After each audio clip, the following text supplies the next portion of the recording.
चलिए आगे आपको किसान आंदोलन की अपडेट भी बताएंगे, लेकिन उससे पहले बात पश्चिम बंगाल की सियासत की, जहां सियासत की झलक आज विधानसभा के अंदर भी देखने को मिली।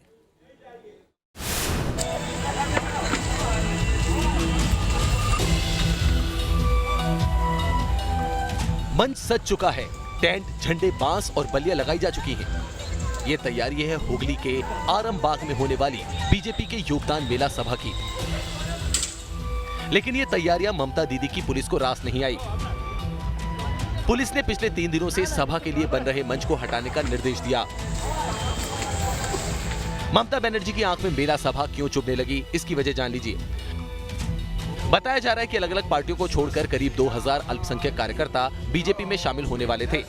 हुगली में इसी बात की चर्चा जोरों पर थी, लिहाजा आरोप लगाया जा रहा है कि पुलिस ने इसमें खलल डाल दी।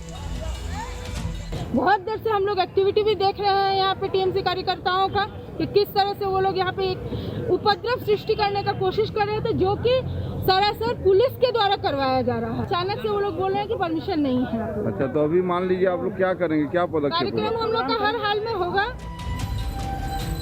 टीएमसी पर चुनावी रंजिश का आरोप सिर्फ बीजेपी ही नहीं लगा रही, बल्कि टीएमसी से अलग रहे लीडरों को भी निशाना बनाया जा रहा है।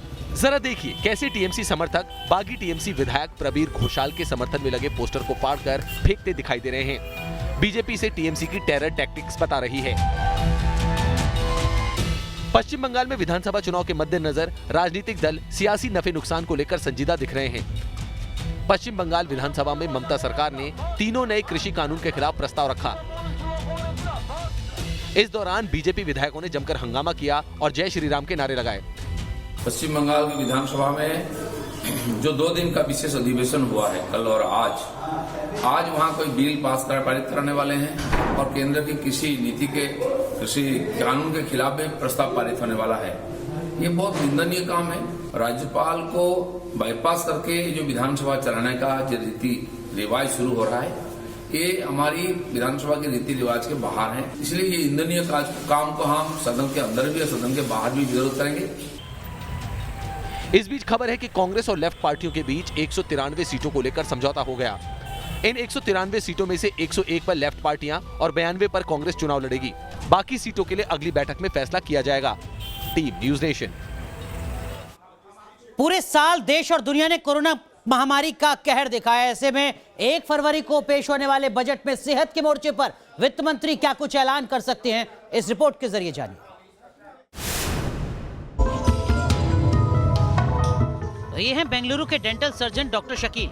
कोरोना महामारी की वजह से बतौर डेंटल सर्जन इन्हें काफी नुकसान हुआ। पहले लॉकडाउन ने कमर तोड़ी, अब सर्जरी से जुड़े सामानों की कीमत में इजाफा इन्हें परेशान कर रहा है। डॉक्टर शकील की उम्मीद अब आम बजट से है। वो टैक्स में कमी की उम्मीद कर रहे हैं। मोस्ट ऑफ द कंट्रीज जो है मेडिकल हेल्थ जो है वहाँ पे टैक्स फ्री है, और हमारे कंट्री में जो है यहाँ पे बहुत ही ज़्यादा टैक्स है।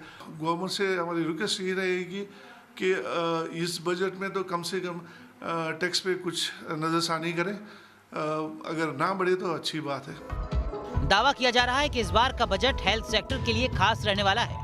ये बजट देश के हेल्थ केयर सेक्टर के लिए बड़ा बदलाव ला सकता है। हम अमेरिका या ब्रिटेन को कंपेयर करते हैं तो हमारा जो जीडीपी का हिस्सा जो खर्चा करते हैं वो बहुत ही कम है।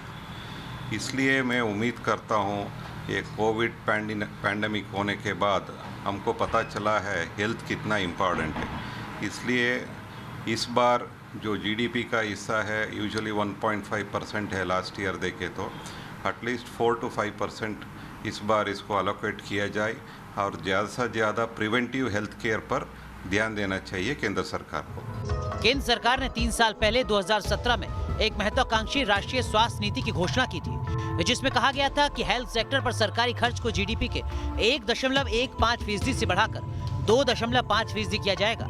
हालांकि उसके बाद वित्त वर्ष 2018-19 और वित्त वर्ष 2019-20 में हेल्थ सेक्टर के लिए बजट में मामूली इजाफा भी किया गया, लेकिन इस बार हेल्थ सेक्टर को बजट से काफी उम्मीद है। डॉक्टर्स हो या फिर पैरामेडिकल स्टाफ, महामारी के दौरान न वक्त की परवाह की और न ही पैसे की, सिर्फ लोगों के लिए काम करते रहे।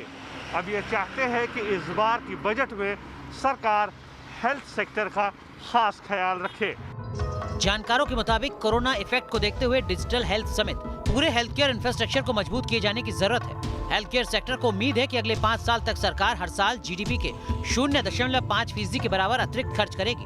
मेरा सिर्फ एक ही कहना है, कुछ भी करो लेकिन इतना बजट डालो कि पेंडेमिक कोरोना जैसी सिचुएशन दोबारा ना आए।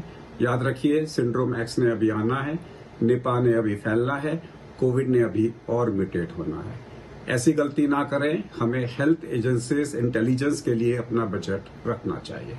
केंद्र सरकार स्वास्थ्य क्षेत्र को लेकर इस साल पहले ही बड़े कदम उठा चुकी है। अगस्त 2020 में पीएम मोदी ने नेशनल डिजिटल हेल्थ मिशन को लॉन्च किया था। इसका लक्ष्य डिजिटल हेल्थ इकोसिस्टम को तैयार करना है। कोरोना महामारी जैसे ही फैली, सरकार को कम से कम ये समझ में आ गया कि हेल्थ सेक्टर को काफी ज्यादा मजबूत करना होगा और इसके लिए R&D को और तेजी से बढ़ाना होगा। इस बार के बजट में खासतौर पे हेल्थ सेक्टर पर भी ध्यान दिया जाना है, क्योंकि देश में जितना ज्यादा हेल्थ स्ट्रक्चर तैयार कर दिया जाएगा उतना ही बेहतर है। वीडियो जर्नलिस्ट विकास राय के साथ सैयद आमिर हुसैन, न्यूज़ नेशन, दिल्ली।